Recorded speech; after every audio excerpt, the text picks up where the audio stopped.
लोग अलाव के पास बैठे गर्म रोटियां खा रहे थे। पर गांव के कोने में एक टूटी फूटी झोपड़ी थी, जहां एक गरीब पति पत्नी ठंड से कांपते हुए बैठे थे। उनके पास न रजाई थी, न मोटे कपड़े और न ही खाने के लिए कोई दाना। भूख से उनका पेट सिकुड़ रहा था और ठंड से हाथ पांव सुन्न हो रहे थे। पत्नी ने कांपती आवाज में कहा, आज तो ठंडी हड्डियों तक उतर रही है। अगर कुछ खाने को मिल जाता तो शरीर में थोड़ा बल आ जाता। पति ने अपने सूखे होठों पर जीभ फेरी और धीरे से बोला, खाने को कुछ नहीं है, पर हिम्मत मत हारो। जब तक हम साथ हैं, ठंड चाहे जितनी भी तेज हो, हम झेल लेंगे। ये बातें सिर्फ दिल को दिलासा देने के लिए थीं, क्योंकि असलियत यह थी कि उनका शरीर जवाब दे रहा था। झोपड़ी में एक टूटा मिट्टी का दिया रखा था। पति ने सोचा, अगर यह जलता तो थोड़ी गर्मी मिल जाती, लेकिन तेल खत्म हो चुका था। पत्नी ने खिड़की की दरार से बाहर देखा। दूर कहीं अलाव की आग जल रही थी और बच्चे उसके पास खेल रहे थे। उसने मन ही मन सोचा, काश हमारे पास भी थोड़ी लकड़ियां होतीं। पति ने उसकी आंखों में छिपी इच्छा पढ़ ली। वह बाहर निकला, सर्द हवाओं का सामना करता हुआ। ठंडी बर्फ पैरों को चीर रही थी, लेकिन वह चलता गया और सूखी टहनियां तथा लकड़ियां ढूंढने लगा। बहुत देर तक भटकने के बाद उसे थोड़ी सूखी घास और दो चार लकड़ी के टुकड़े मिले। जब वह झोपड़ी लौटा तो पत्नी की आंखों में चमक आ गई। दोनों ने मिलकर अलाव जलाया। आग छोटी थी, पर उसने दोनों को उम्मीद दी। अब ठंड थोड़ी कम लगी, मगर भूख ने फिर से तड़पाया। पेट से अजीब सी आवाजें आने लगीं। पत्नी ने कहा, काश एक रोटी भी मिल जाती। पति चुप रहा। वह जानता था कि रोटी का सपना देखना भी इस वक्त मुश्किल है, मगर फिर भी उसने कहा, देखो, जब तक जिंदगी है, कल का सूरज फिर उगेगा। शायद कल हमें कुछ खाने को मिल जाए। पत्नी ने कांपते हाथ पति के हाथ पर रख दिए। उसने धीमे से कहा, भूख से ज्यादा तकलीफ तो अकेलेपन की होती है। मैं खुश हूं कि हम दोनों साथ हैं। उस पल दोनों की आंखों में आंसू आ गए। सुबह हुई। सूरज की हल्की किरणें झोपड़ी में पहुंची। बाहर से किसी ने दरवाजे पर दस्तक दी। एक बूढ़ा राहगीर था, जो रात को रास्ता भटककर गांव में आया था। उसके पास रोटियां और थोड़ी दाल बची थी। उसने मुस्कुराते हुए कहा, यह बचा खुचा खाना है, मैं इसे फेंकना नहीं चाहता, तुम लोग ले लो। पति पत्नी की आंखें भर आईं, उन्हें जैसे खजाना मिल गया हो। उन्होंने खाना लिया और बैठकर धीरे धीरे खाया। पत्नी बोली, देखा, रात कितनी मुश्किल थी, लेकिन सुबह अपने साथ उम्मीद लेकर आई। पति ने सिर हिलाया और कहा, हाँ, ठंड हो, भूख हो, अंधेरा हो, पर जब तक हम दोनों साथ हैं, सुबह हमेशा रोशनी लेकर आएगी। और उस दिन से उन्होंने एक दूसरे का सहारा बनने की कसम खाई। वो कसम जो उन्होंने एक दूसरे खाई थी, बस शब्द नहीं रह गई। अब वो हर सुबह की छोटी छोटी कोशिशों में बदलने लगी। अगले ही दिन पति ने गांव के भरोसेमंद हलवाई के पास जाकर पूछा कि क्या उसे कभी कभार रसोई में मदद करनी पड़ेगी। हलवाई ने कहा कि बड़े काम तो नहीं, पर अगर कभी सुबह शाम आ जाओ तो बर्तन धोने और आटा गूंथने में मदद कर सकते हो। पति खुशी खुशी वहां काम करने लगा। उसे ज्यादा पैसे नहीं मिलते थे, पर जो छोटा सा काम और उससे मिलने वाला खाना था, उसी ने उनकी झोपड़ी में एक नई उम्मीद जगा दी। पत्नी ने भी घर पर पुराने कपड़ों को सिलकर ठीक करने का काम शुरू कर दिया। किसी के टूटे बटन लगाना, आस्तीन चढ़ाना, छोटे मोटे सिल घड़े का काम। धीरे धीरे गांव के लोग उसे छोटे मोटे काम देने लगे। समय के साथ साथ उनकी दिनचर्या व्यवस्थित हो गई। सुबह पति हलवाई के पास जाता, थोड़ी रोटियां लाकर आते और कुछ पैसे साथ ला देता। पत्नी दिन में सिलाई करती और शाम को बचे हुए कुछ दाने तेल में हल्का सा भूनकर दोनों मिलकर खा लेते। उन्होंने खर्च में कटौती की, बाहर के कपड़े कम खरीदे, लकड़ियां थोड़ी संभलकर जलाईं और रात में एक दूसरे को ज्यादा करीब बैठकर गरम रखते। छोटे छोटे त्योहारों पर भी वे एक दूसरे के लिए थोड़ा सा बचा लेते, एक मीठा लड्डू या एक नई सुई सिलाई के लिए। गांव के कुछ लोग उनकी मदद में बढ़ चढ़कर नहीं आए, पर एक दो अच्छे पड़ोसी ऐसे रहे जिन्होंने अपने हाथ बढ़ाए। एक पड़ोसी ने खेत के कोने में थोड़ी जमीन दे दी, जहां पत्नी ने कुछ आलू और हरी पत्तेदार सब्जियां बोनी शुरू की। वह जमीन छोटी थी, पर खुद की उगाई हुई सब्जियां खाने का सुख अनमोल था। दूसरा पड़ोसी, जो कभी उनकी हालत देखकर सहम जाता था, ने कहा कि अब मौसम ठीक होने पर वह कुछ अनाज दे देगा, पर शर्त यह थी कि वे भी अपने हिसाब से मेहनत करेंगे। इस पर दोनों ने हाथ जोड़कर धन्यवाद नहीं किया, बस काम बढ़ा दिया। सर्दियां धीरे धीरे कम होने लगीं, पर इनके बीच कई चुनौतियां थीं। एक दिन पत्नी की तबीयत थोड़ी बिगड़ गई। ठंड और कम खाने की वजह से उसे खांसी सताने लगी।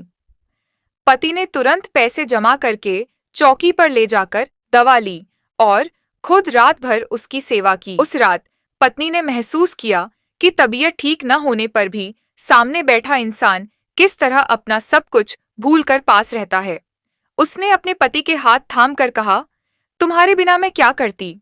और पति ने जवाब दिया, मैं भी यही सोचता हूँ, तुम्हारे बिना मेरा हर दिन अधूरा है।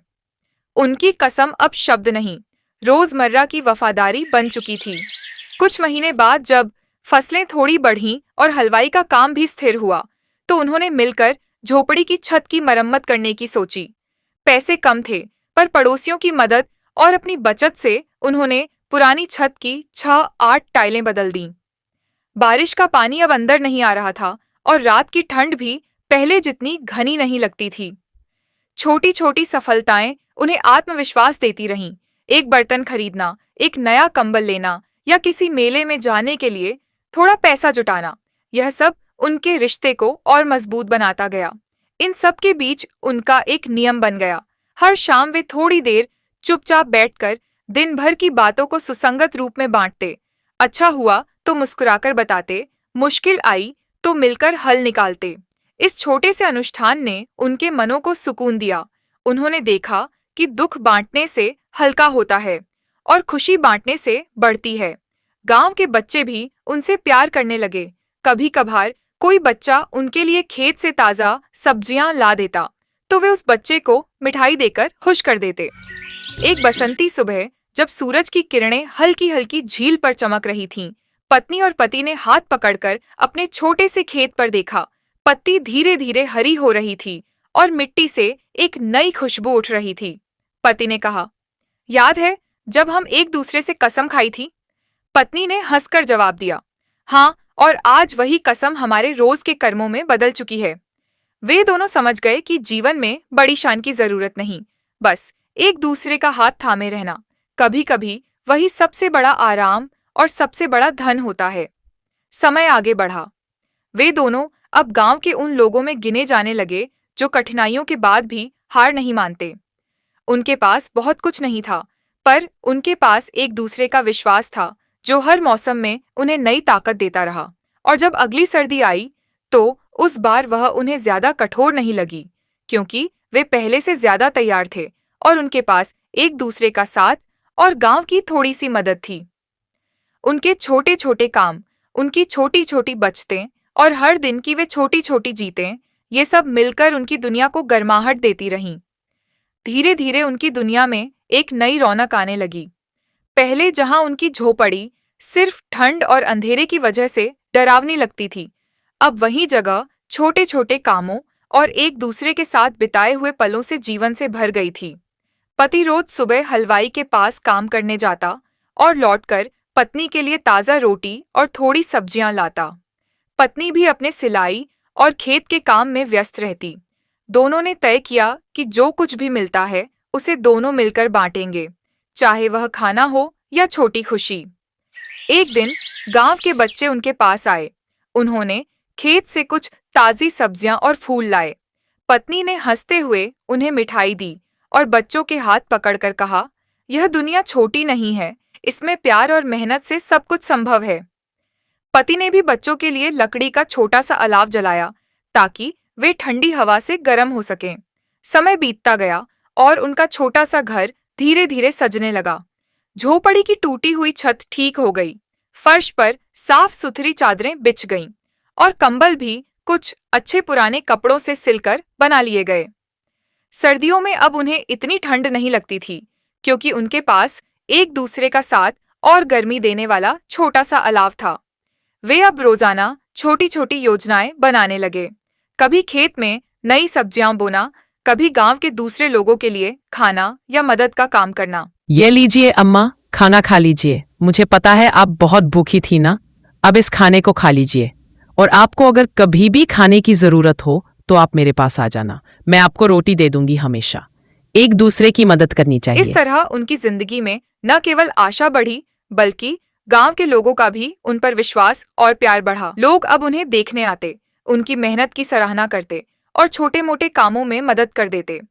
पत्नी और पति हर शाम मिलकर बैठते, दिन भर की बातें बांटते और अगली सुबह की योजनाएं बनाते। उन्होंने सीखा कि मुश्किलें कम नहीं होती, लेकिन अगर इंसान एक दूसरे का सहारा हो तो हर कठिनाई आसान लगने लगती है। छोटे छोटे काम, छोटी छोटी खुशियां और एक दूसरे का हाथ थामना, यही उनकी दुनिया को गर्माहट देता रहा। एक दिन पति ने पत्नी से कहा, देखो, अब हम अकेले नहीं हैं, हमारे पास मेहनत है, साथ है और लोग भी हमारे साथ हैं। इसी में असली सुख है। पत्नी ने मुस्कुराते हुए जवाब दिया, हाँ, अब हमें डर नहीं लगता, ठंडी रातें भी हमें रोक नहीं सकती, हम हर सर्दी में एक दूसरे का सहारा बन जाएंगे। और इस तरह उनके जीवन की ठंडी रातें अब डरावनी नहीं थीं।